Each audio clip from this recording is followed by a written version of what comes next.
ईश्वर की आज्ञाओं को हम यजुर्वेद के स्वाध्याय के माध्यम से जानने का प्रयास कर रहे हैं। वेद के अंदर ईश्वर की पवित्र आज्ञाओं का विधान किया गया है जो मनुष्यों को पवित्र करती हैं। कल हमने 33वें अध्याय का मंत्र संख्या 54 के ऊपर विचार किया था और इस मंत्र में परमेश्वर की मनुष्यों के लिए आज्ञा है कि मनुष्य सर्वोत्तम सुख देने वाले मोक्ष को प्राप्त करें और जो मोक्ष प्राप्ति के साधनों का अनुष्ठान करेगा मोक्ष प्राप्ति के लिए वो साधन भी पवित्र हैं और वो मनुष्य को, साधक को, मुमुक्षु को जो मोक्ष प्राप्ति के लिए प्रयास कर रहा है उसको पवित्र करते जाएंगे। भावार्थ में दिया था परमेश्वर ही के योग और विद्वानों के संग से। विद्वानों का संग करना एक पवित्र कार्य है और इससे संग करने वाला भी पवित्र हो जाता है। परमेश्वर की आज्ञा है यज्ञ करो, देव पूजा, संगति, करण, दान, यम नियम आदि का पालन करो, सामाजिक और व्यक्तिगत नियमों का पालन करो। सामाजिक नियम को मुख्य रखो, व्यक्तिगत नियम को गौण रखो। तो इस प्रकार से जो ईश्वर की आज्ञाओं का पालन करता है वो मोक्ष सुख की योग्यता प्राप्त कर सकता है और वो पवित्र होगा। आज मंत्र संख्या 55 का स्वाध्याय किया गया। इस मंत्र की भूमिका में मनुष्यों को क्या करना चाहिए ये दिया गया है, वही विषय चल रहा है। मनुष्यों के लिए कर्तव्यों का, कर्मों का निषेध विधान किया है। तो इसके भावार्थ में दिया है जो विद्वान को प्राप्त हो, मनुष्यों को क्या करना चाहिए? यदि उनके पास पढ़ने का सामर्थ्य है, शूद्र नहीं है, तो उनको विद्वान के पास जाकर पूर्ण विद्या को प्राप्त करना चाहिए। पूर्ण विद्या का तात्पर्य जितना उनमें सामर्थ्य है विद्या को प्राप्त करने का, उतनी विद्या प्राप्त करनी चाहिए। बुद्धि को प्राप्त करना चाहिए, उत्तम बुद्धि। विद्या तो प्राप्त कर ली लेकिन बुद्धि ठीक नहीं है, वो विद्या के अनुकूल नहीं है। जैसा पढ़ा सुना वैसा व्यक्ति व्यवहार में नहीं करता। तो इसका मतलब है बुद्धि, विद्या तो प्राप्त कर ली लेकिन बुद्धि की प्राप्ति नहीं हुई। लेकिन जैसा पढ़ा है, सुना है, वैसा व्यवहार के अंदर भी करता है, तो ये जानना चाहिए उसने उत्तम बुद्धि को भी प्राप्त किया विद्या के साथ साथ। और समग्र धन को प्राप्त होवे और धनवान बनना चाहिए विद्या, अच्छी बुद्धि को प्राप्त करके। तो जो इस प्रकार से करते हैं, दूसरे मनुष्यों का कर्तव्य है कि वो ऐसे मनुष्यों का सत्कार करें। मंत्र के पदों को पदार्थ के माध्यम से देखते हैं। संबोधन में प्रयज्ञो दिया है, संस्कृत भाग में इसका अर्थ दिया है प्रकृष्टतया यज्ञ करता, जो प्रकृष्टता से यज्ञ को करने वाला है। ऐसे विद्वान को संबोधित किया जा रहा है। तो विद्वान कैसा होना चाहिए? मंत्र में संकेत किया, विद्वान प्रकृष्टता से यज्ञ को करे, देव पूजा, संगतिकरण और दान, सामान्य रूप से ना करे।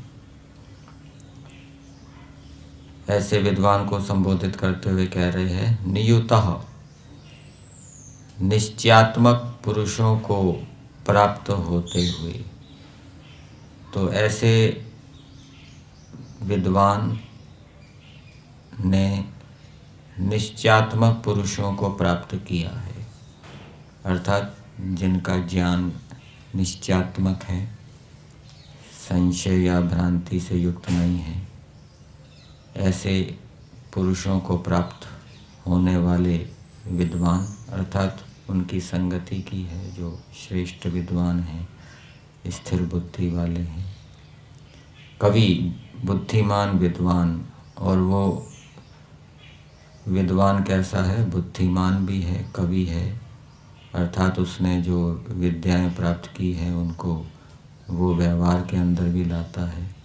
जैसी विद्याएं प्राप्त की है उसके अनुकूल व्यवहार करता है, उसके विपरीत व्यवहार नहीं करता।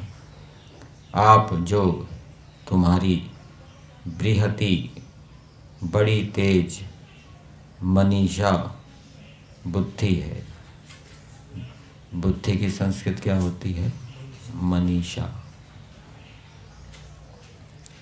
तो जो आपकी बड़ी तेज बुद्धि है, उससे, तेज बुद्धि का मतलब ये नहीं समझना चाहिए कि एक तो गड़बड़ी करने में भी तेज बुद्धि होती है और अच्छे काम करने में भी तेज बुद्धि होती है।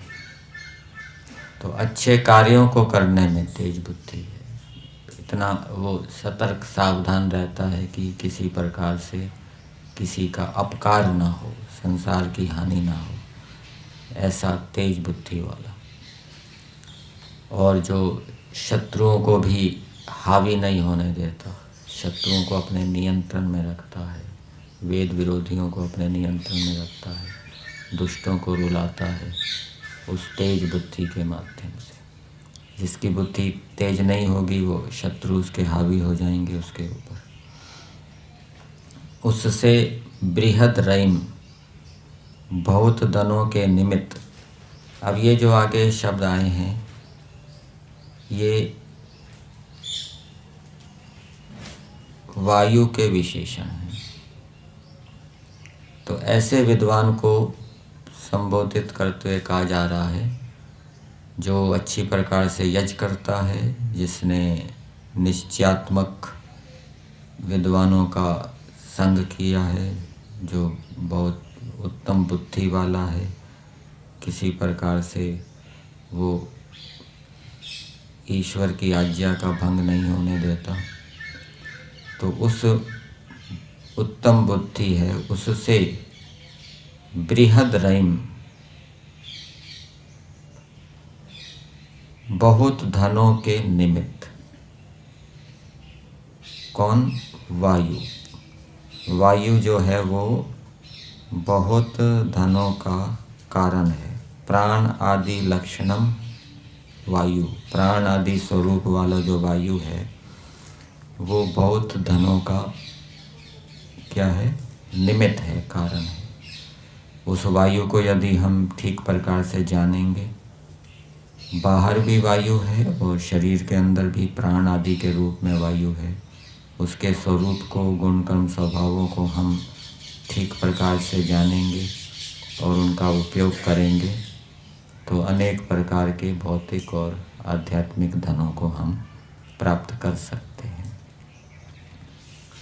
फिर आगे दिया विश्ववारम।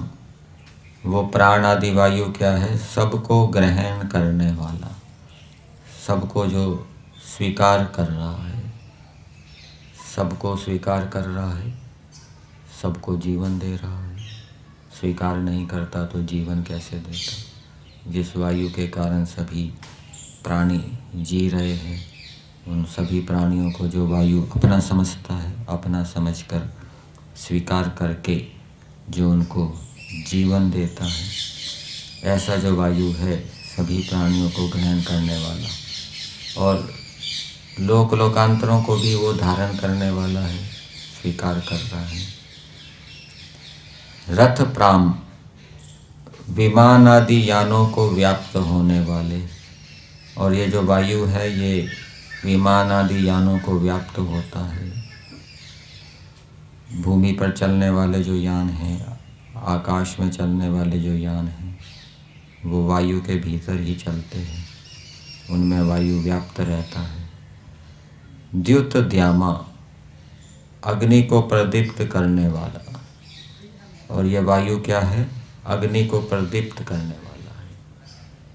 वायु मिलनी बंद हो जाए तो अग्नि क्या है, बुझ जाती है, और वायु मिलती रहती है तो अग्नि प्रज्वलित रहती है। और जब अग्नि बुझ रही हो तो हम क्या करते हैं, फूंक मारते हैं। फूंक मारने से अग्नि क्या होती है, प्रज्वलित होती है, वो अग्नि को प्रदीप्त करती है। तो ऐसा जो वायु है, प्राण आदि स्वरूप वायु, विद्वान को कहा जा रहा है आपके पास जो बड़ी तेज बुद्धि है उससे ऐसी वायु और कविम बुद्धिमान जन का अच्छी प्रकार संग करना चाहते हो। तो उत्तम बुद्धि को प्राप्त करके, तेज बुद्धि को प्राप्त करके मनुष्यों को क्या करना चाहिए, जो वायु है उसको जानकर उसका उपयोग करना चाहिए, उससे अपने और दूसरे के प्रयोजनों को सिद्ध करना चाहिए, और तेज बुद्धि के माध्यम से बुद्धिमान जन का संग करना चाहिए, और संग करके उसके पास जो अच्छी अच्छी बातें हैं, विद्याएं हैं, उनको सीखना चाहिए। ये तेज बुद्धि से लाभ उठाना चाहिए। तेज बुद्धि होकर यदि वो बुद्धिमान का संग नहीं करेगा, मूर्ख का संग करेगा, तो वो गलत बातें सीख जाएगा। इससे सबके सत्कार के योग्य हो।